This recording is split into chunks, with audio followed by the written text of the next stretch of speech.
Hey, what is up, awesome people? 𝐒𝐮𝐲𝐸 back with some PixARK, and I have a story I need to tell you guys. So I decided it was time to make my move to the Frozen Lands, but I wanted to make this the kind of a challenge. I was going to leave, and I was going to take very little supplies with me, practically just my tools and my Pteranodon, and that's about it. And my goal was, once I got to the Frostlands, I didn't want to leave there at all costs. I would not leave and go back to my old base for anything. That was the challenge, and I was going to stick to it. I started scouting the area for a new spot to begin setting up camp, and I searched the north and I searched the south, and I just couldn't find anything. I couldn't find that right spot that looked really good to me. Everything I found was either too small or it wasn't level enough. It just wasn't right. I'm kind of particular about where I like setting up my bases. And then I spotted something that caught my attention, and I flew in for a closer view, and it appeared to be some type of ruins, some type of structure, or maybe it wasn't even ruins. Maybe it was just something someone started to build, but they never finished it. And I couldn't figure out why this was here. Did someone put it there, or was this natural? I couldn't figure it out. Regardless, however this got here, I felt compelled to build it back up. The first thing I did was I landed right in the middle of the structure, and I built a simple 5-block high block. That way I could land my Pteranodon on top and he would be safe from any predators. And then I went ahead and I hollowed out the middle to make a little safe room for myself. Next, I started scouting the Frozen Lands, and what I discovered very quickly is that there is just not much there. There are very few trees, barely any bushes, and I didn't see any signs of wildlife. Nothing like where I was living before. But where I was at in the Frostlands, there was nothing but maybe an occasional rabbit. That's it. It was really weird. Well, it was beginning to turn night, so I made my way back to my makeshift camp with the little materials that I did manage to find. I was pretty close to my base, maybe about 30 feet away, when out of nowhere, I spotted a large white wolf running full sprint across the snow at me. I ran for my base fast as I could with this wild dog snapping at my heels the entire time. But luckily, I slipped into that little entrance I carved out in the side of that rock before he could get me. This wolf was like nothing I have ever encountered before. He wasn't a normal wolf. He had intense glowing red eyes and long white fangs, and he taunted me with a murderous bark. I said he taunted me with a murderous bark.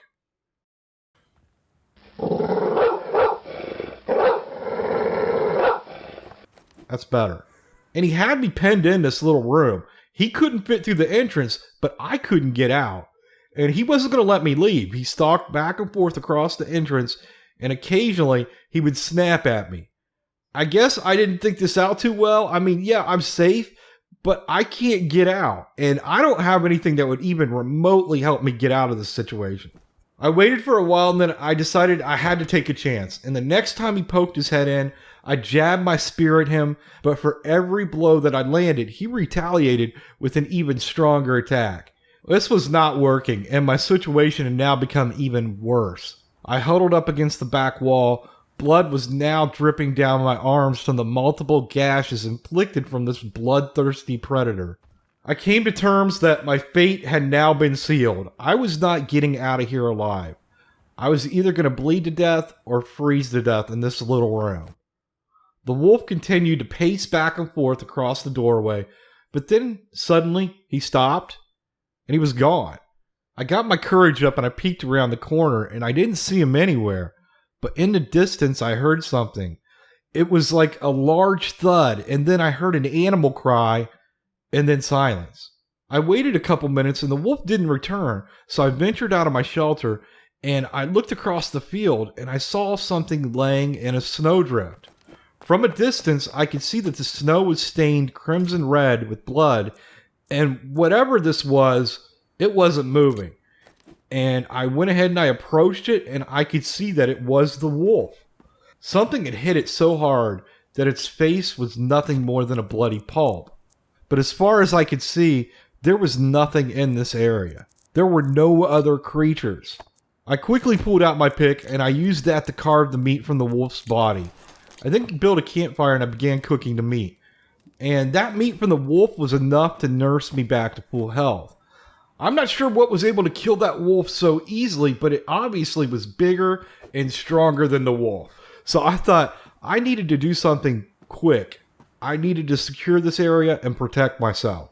So I went ahead and I built a wall of dirt, ice, snow, and stone all around the structure, and I built it high enough that nothing was going to be able to jump over it. Now, I wasn't going to be able to see on the outside, but at least if something else came looking for a dinner, it wouldn't be able to see me in here either. After the wall was finished, I began working on the ruins, forming blocks out of snow, and then stacking them on top of the pre-existing blocks.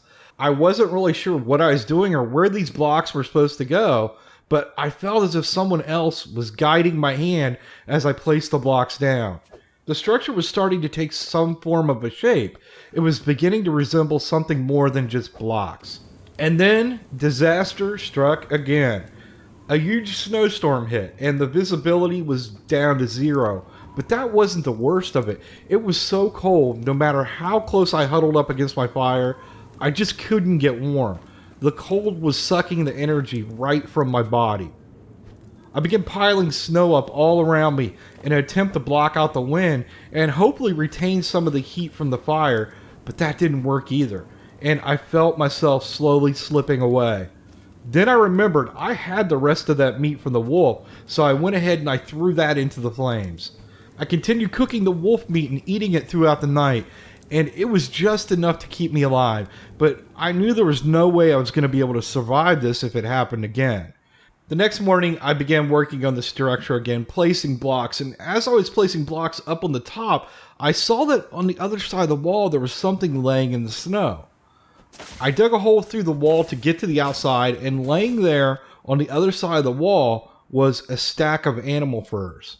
I knew someone had to have left these here, so I yelled out, "Hello! Hello! I know you're out there, answer me!" But the only answer I got back was the wind. I wasn't going to let these go to waste, so I took the furs back into the shelter and I crafted them into a fur jacket, a pair of pants, shoes, and even some boots. And once I put those on, I immediately began to warm up. The insulation from the Frostland creature's furs was more than enough to protect me from the dropping temperature. And as long as I kept them on, I was able to work outside without taking damage from the elements. Then I started to think, could the person that left the furs be the same person who killed the wolf? If so, why are they helping me? And why won't they reveal themselves? I went back to my work and I continued placing snow block after snow block on top of the structure. And after every block, it began to take more and more shape. And I felt like maybe if I completed this, that somehow all of these mysteries would be revealed to me. I knew I was really close to finishing the structure, maybe a day away, but during this entire time of being cold, I wasn't drinking that much, so the water I had in my cloth water bag had lasted quite a long time, but it finally ran out, and now that I had the fur clothing, I was sweating more, so I was becoming dehydrated. I needed water badly, but I couldn't find any. There were no bodies of water in the frozen lands. There was nothing I could do. There was no way I could get any water. I once heard a story about a crazy bear who was so thirsty he drank his own urine. I thought about it, and I only had two options. I had to drink my own urine so I could stay and finish the structure, or admit defeat and go back home. I decided that in the morning I would pack up and go back to my village where they have water. I woke up the next morning and all I could think about was water. I was so thirsty. So I packed my things and I prepared for the journey home. I was pretty defeated because I knew I wasn't going to be able to complete this challenge because of something as simple as water. So I started to leave, and as I exited my front door, there was a big pile of berries on the ground right in front of the front door. There were red berries, blueberries, and even yellow ones. I ate the berries and they quenched my thirst. The more berries I ate, the more hydration returned to my body. So now I knew while there was no water on the frozen land, there are sporadic berry bushes, and I could collect these berries and store them to preserve them and then use them in replacement of water. Whoever this person is, They have now saved my life 3 times, and I don't know why. It's like they're willing me to finish the structure. They are not allowing me to fail. They are not allowing me to give up. Now that I was hydrated, I worked throughout the day, and finally, I placed down the last block, and a sense of accomplishment overwhelmed me. I stood back and I looked at it, and it was beautiful. As I stood there admiring my work, I saw what resembled the shape of a man walking across the tundra. He was huge, much bigger than any man I've ever seen before, maybe 8 feet tall, and he didn't walk like a man. He swung his arms and he took forceful steps, and he was walking my way. When he was close enough, I could see that he was not a man at all. He had a face that resembled a man's face, but his entire body was covered in hair. His hands and feet were huge, maybe 3 times the size of any normal person's. He stopped in the field in front of me, and he stood there in the field for what had to have been a minute without moving. And then he pointed at the newly rebuilt ruins, and he let out a primal grunt. He started walking towards me and he snarled. Or maybe he was trying to communicate. I'm not sure, but I'll never know. I drew my bow, I notched it quickly, and I let an arrow fly. My aim was true as it hit the creature in the chest and it pierced his heart, and he died immediately. I drug him back to my new base, I carved him up, and I began cooking him over the fire. It's a rough life out here in the frozen lands. You have to have the right skills to survive. Luckily, I had someone kind enough to help and guide me. I still don't know who the stranger was that taught me all these valuable lessons, and hopefully one day I'll be able to thank him. Wow, this beefsteak is delicious. Yeah, Shady Wags got your back. It's so entertaining. You need to subscribe to Got Your Back gaming gameplay and reviews, even doing walkthroughs. This the best gaming channel. I'm just telling you the truth. PS4, Xbox One, or even PC. Plenty tips, all the tricks. This is just what you need.